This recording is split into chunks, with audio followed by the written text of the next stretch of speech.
Less than 2 years ago, it would have been unthinkable for most for Crown Prince Mohammed bin Zayed to greet Israeli Prime Minister Naftali Bennett in Abu Dhabi.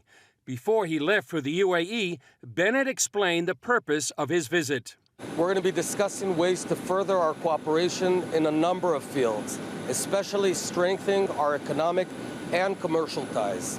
In just 1 year since normalizing our relationship, we've already seen the extraordinary potential of the Israel-UAE partnership, and this is just the beginning.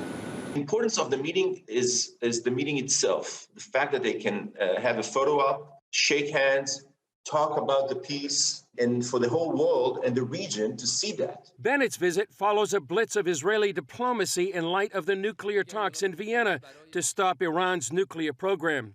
Last month, for the first time, Israeli Defense Minister Benny Gantz paid an official visit to one of the Arab nations in the Abraham Accords and signed a military memorandum of understanding with Morocco. Last week, Gantz met with U.S. Secretary of Defense Lloyd Austin about the Iranian threat.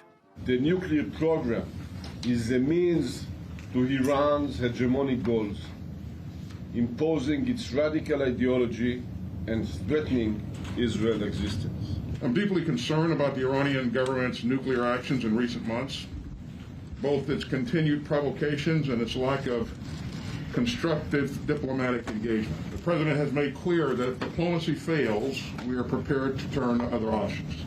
What those options are remains to be seen, but Israel has made clear its military option is on the table to stop Iran's nuclear program. Bennett's visit to the UAE underscores how far the Abraham Accords have progressed and how both Israel and its Sunni Arab neighbors see Iran as an existential threat.